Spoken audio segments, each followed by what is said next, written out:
Director Lee Eung-bok stuns fans. Kim Yoo-jung's acting in Dear X was truly possessed.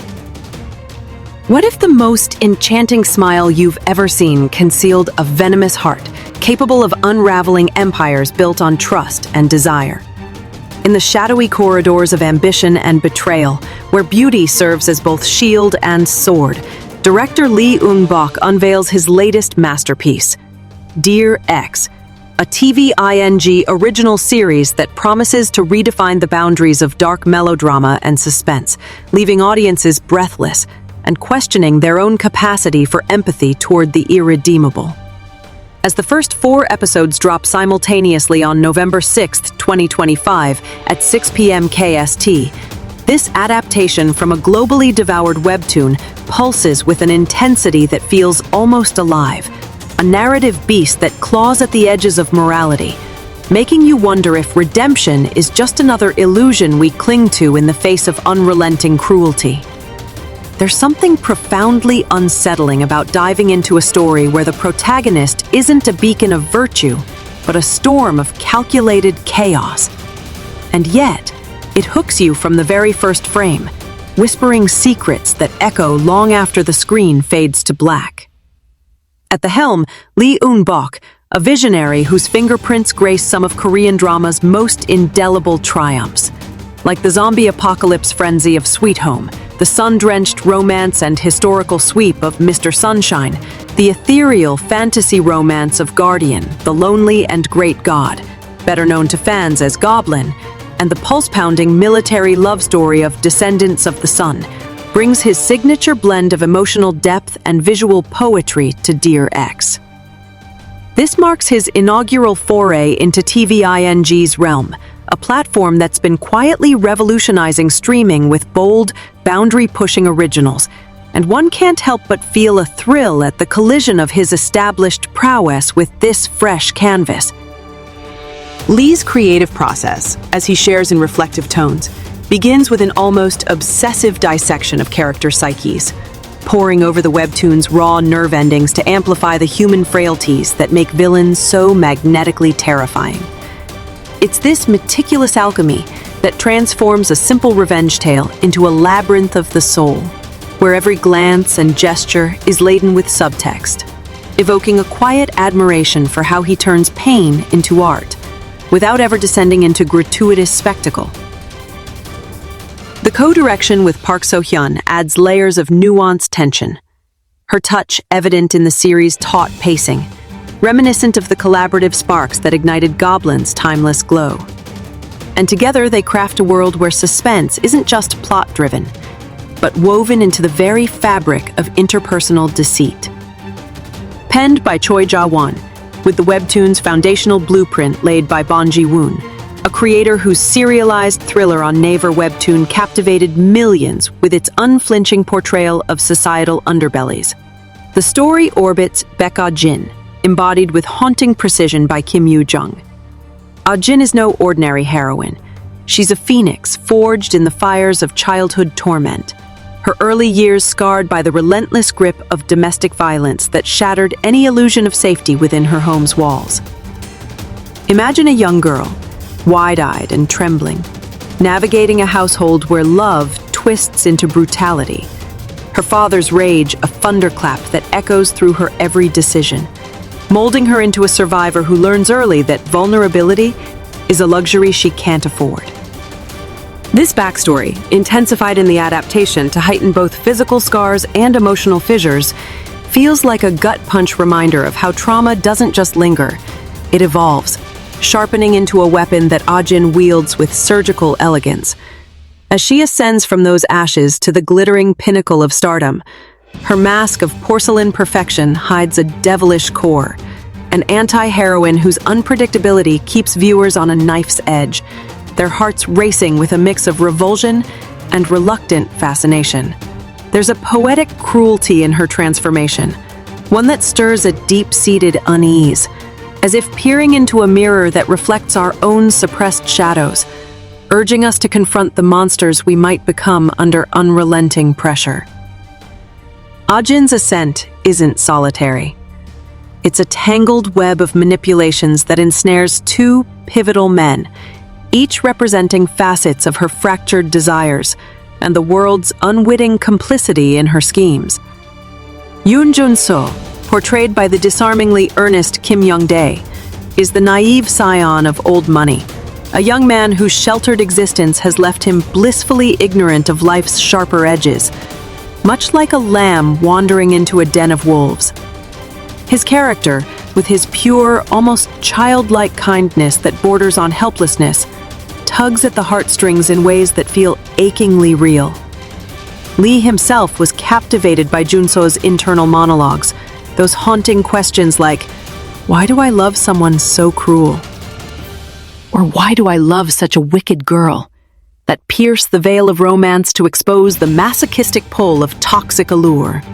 It's this innocence clashing against Ah-jin's calculated allure that generates sparks of tragic comedy amid the dread, a dynamic that evokes a bittersweet pang, as if watching a fragile dream shatter in slow motion, reminding us how privilege can blind one to the predators circling just beyond the garden walls. Young-dae, fresh off roles that showcased his romantic depth in series like Extraordinary You and the heartfelt family bonds in Shooting Stars, infuses Jun-seo with a luminous vulnerability that makes every betrayal land like a personal wound, his wide-eyed wonder a beacon in the encroaching gloom. Then there's Kim Jae-oh, brought to vivid, volatile life by Kim Do-hoon, the self-proclaimed trash, whose unwavering devotion to Ah-jin borders on the obsessive. A loyalty that manifests in his chilling readiness to echo her whims with a simple, "What do you want me to do?" and then deliver without question. Jae-oh's arc, drawn from the webtoon's undercurrents of codependency, adds a layer of raw, unfiltered intensity. His unconditional surrender to her desires paints him as both victim and enabler, a mirror to Ah-jin's own warped affections. And it's this interplay that leaves a lingering chill, a testament to how love, twisted, can become the most potent poison.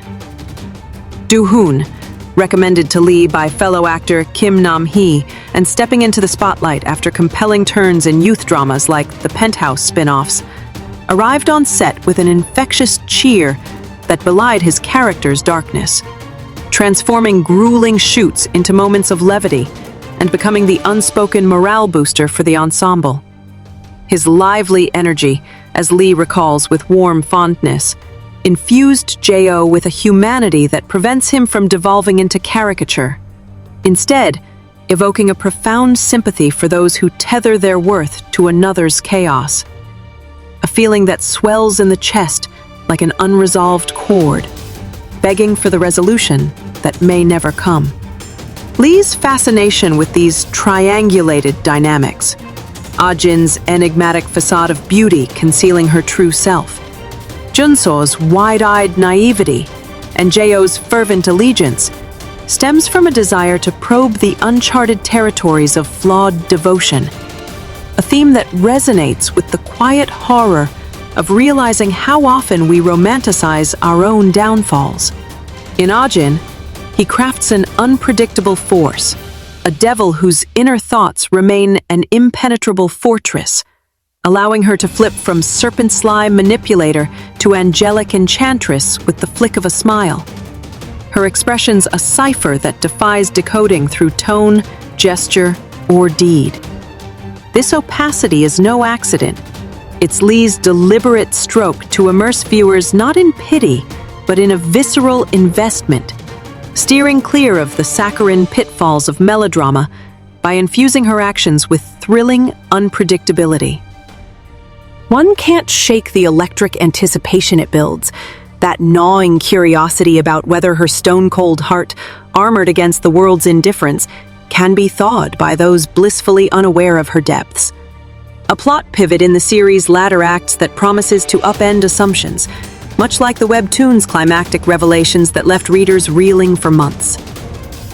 It's this evolution from source material, where her pains are dialed up to 11, that amplifies the stakes, turning a tale of ascent into a symphony of self-destruction, evoking a strange empathy that borders on addiction. as if Ah-jin's journey mirrors the addictive pull of forbidden knowledge itself. For Lee, helming a drama with a villain as its pulsating core is uncharted territory, a bold departure from the heroic arcs that defined his earlier hits. And his curiosity about audience reactions bubbles with a childlike excitement that's infectious. Will viewers champion her cunning or recoil in horror? He pours his energy into fostering immersion over easy sentiment, crafting Ah-jin's path as a vortex of curiosity that draws you inexorably closer, your pulse syncing with her calculated breaths. This approach feels revolutionary, a quiet rebellion against formulaic redemption tales, stirring a deep respect for storytelling that dares to dwell in the gray, where sympathy and condemnation dance in uneasy tandem. And oh, the cast. What a revelation they are, from the pint-sized prodigies who flicker in flashback scenes, capturing the innocence Ah-jin lost, to the villainous undercurrents played with chilling relish by seasoned performers, forming an ensemble that's nothing short of phenomenal, a harmonious storm that elevates every frame. At the epicenter stands Kim Yoo-jung, whose portrayal of Ah-jin transcends the screen, earning Lee's awe-struck descriptor of almost supernatural, as if she were possessed by the character's vengeful spirit. Long coveting a collaboration with her, ever since her breakout as the plucky crown prince in Moonlight Drawn by Clouds, or her poignant depth in Backstreet Rookie, Lee finds perfection in every take, her unhesitating plunge into the role's demands, even amid the harshest conditions, a testament to an artistry that moves him to tears off-camera. Yoo-jung's Ah-jin slithers through scenes with words that coil like serpents, and actions that strike with merciless precision, swinging audiences between outright condemnation and furtive support, a roller coaster of emotions fueled by her bewitching charm. It's mesmerizing, this duality, her enchanting smiles that disarm, her ruthless maneuvers that appall, creating a mild thrill in the torment she inflicts. Yet Lee urges a spoiler-free dive for the full, spicy immersion, a plea that heightens the allure, making the wait until November feel like exquisite torture. Her performance doesn't just inhabit the role, it owns it, leaving an indelible imprint that lingers like a half-remembered nightmare, beautiful in its terror. Complementing her is Kim Young-dae's Jun-so, whose childlike purity so enchanted Lee that it directly sculpted the character's contours, infusing him with an innocence that's as disarming as it is doomed. Young-dae, with his track record of breathing life into brooding romantics in The Forbidden Marriage and the supernatural twists of Destined with You, captures that helpless kindness with a subtlety that aches, his every glance a plea for connection in a world rigged against him. Then, weaving through the shadows, Kim Do-hoon's Jo bursts with a vivacity that lit up the set from day one. His cheerful demeanor a stark counterpoint to the devotion that verges on self-annihilation, drawing from his own rising star in intense roles like My Roommate is a Gumiho to ground the excess in raw truth. And let's not overlook Lee Yo-lum as Rei-na, a character whose fragile exterior belies a storm of delicate emotions. Her reunion with Lee, stemming from a long-ago audition for one of his projects, a serendipitous joy that blossomed into admiration for her matured, uniquely textured craft. Yo-lum, known for her luminous vulnerability in The Tale of Nokdu and the familial warmth of When My Love Blooms, expresses Rei-na's intricacies with a finesse that feels intimate, like confiding in a friend across a candlelit table, her presence adding emotional anchors amid the frenzy. The ensemble's synergy is electric, a best-in-class array where child actors evoke the ghosts of innocence past with precocious depth, and supporting turns, from the scheming family patriarchs to the unwitting allies, layer the intrigue with authenticity that blurs the line between fiction and frailty. It's this collective alchemy that makes Dear X more than a suspense thriller. It's a mirror to the human condition, where masks we wear aren't just for show, but survival. And the thrill lies in peeling them back, layer by layer. As the series hurtles toward its HBO Max availability, following its TVING bow, One senses the ripple effects it will have, sparking late-night debates on the nature of villainy, inspiring fan theories that dissect every sly glance, and perhaps even prompting a reevaluation of Lee's oeuvre through this daring lens. In a landscape saturated with predictable heroes, Dear X stands as a siren call to the complex, the conflicted, the captivatingly cruel, urging us to embrace the darkness not as foe, but as fellow traveler. And in that embrace, there's a strange liberation, a recognition that within every heart beats the potential for both light and shadow, forever intertwined in the dance of what we dare to love. Delving deeper into the webtoon's origins, Bong Ji-woon's Dear X first ensnared readers in 2018 on Naver Webtoon, its serialized chapters building a cult following through stark illustrations that captured Ah-jin's dual nature with brutal honesty, her angelic poise in full color, contrasting the grayscale despair of her past. The platform's global reach, translating episodes into multiple languages and amassing over 500 million views, underscores the story's universal hook, the seductive peril of ambition unchecked, a theme that echoes through literary forebears like Gone Girl or The Talented Mr. Ripley, yet rooted in Korean cultural nuances of familial duty and societal facades. Choi Ja-won's script adaptation honors this, while expanding the emotional palette, introducing subplots that explore the collateral damage of Ah-jin's rise, sidelined lovers who become spectral haunts, industry insiders whose complicity in her ascent reveals the rot beneath glamour's surface. These additions feel organic, like veins pulsing with fresh life, enhancing the suspense without diluting the core's venom, and they evoke a quiet thrill, as if uncovering hidden rooms in a familiar house, each revelation more intoxicating than the last. Lee's directorial ethos, honed across decades, shines in his refusal to let melodrama metastasize into cliché. Instead, he calibrates Ah-jin's volatility like a maestro, ensuring her serpent-tongued barbs and ruthless pivots deliver shocks that are as intellectually satisfying as they are viscerally jarring. Consider the childhood vignettes, rendered with a restraint that borders on poetic. Fleeting shots of a young Ah-jin huddled in corners, her small frame absorbing blows that foreshadow the emotional fortitude she'll later weaponize.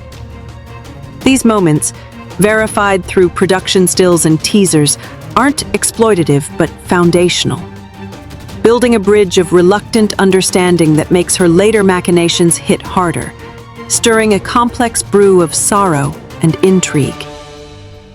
It's this balance that sets Dear X apart, a series that doesn't just entertain but interrogates, prompting reflections on how survival instincts can erode empathy, a notion that resonates in today's hyper-connected yet isolating world, where social media masks abound. The cast's off-screen bonds mirror their on-screen tensions, fostering an environment where vulnerability was currency. Yoo-jung, at 25, channels a maturity beyond her years, her preparation involving immersive method work, studying manipulative archetypes from classic films like Black Swan to infuse Ah-jin with balletic grace laced with menace. Her transformation scenes, where she shifts from wounded ingenue to predatory starlet, are masterclasses in micro-expressions, earning whispers of awards buzz even pre-premiere. Youngdae, meanwhile, drew from personal anecdotes of youthful idealism clashing with harsh realities, lending Junso an authenticity that feels confessional, his scenes with Yoo-jung crackling with unspoken electricity that hints at the love-hate maelstrom to come. Do-hoon's Jo, by contrast, required tapping into darker reservoirs, his cheerful set presence a deliberate counterbalance to the role's intensity, much like how actors in Sweet Home used humor to navigate horror's toll. Yeolum's Rae-na, a confidant figure with her own buried wounds, benefits from her theater-honed subtlety, her emotional range evoking the quiet devastation of Love in the Moonlight, where she first caught Lee's eye years ago. As premiere day looms, the anticipation builds like a storm front, with teasers dropping cryptic glimpses. Ajin's enigmatic gaze into a shattered mirror, Junso's tentative hand reaching for hers amid rain-slicked streets, that whet the appetite without spoiling the feast. Available on HBO Max for international audiences, Dear X extends its reach beyond Korea, joining the ranks of global K-drama exports like Squid Game in probing the psyche's underbelly. Lee's hope, voiced with earnest vulnerability, is that viewers emerge not just entertained, but transformed, pondering their own masks long after the credits roll. In a genre often accused of formula, this series innovates by humanizing the inhuman. Its emotional roller coaster, a testament to storytelling's power to unsettle and uplift in equal measure. And as the clock ticks toward November 6th, one can't help but lean in, heart pounding, ready to surrender to the spell of a woman who loves no one more than the chaos she creates. Because in her world, as in ours, the line between savior and destroyer is perilously thin. Expanding on the thematic tapestry, Dear X delves into the commodification of trauma in the entertainment industry, a meta layer that Ajin's actress persona amplifies with biting relevance. Her rise mirrors real-world tales of stars who've parlayed personal hardships into public personas. Yet the series subverts this by exposing the hollowness beneath. Award ceremonies as battlegrounds, red carpets as minefields, evoking a wry cynicism about fame's Faustian bargain.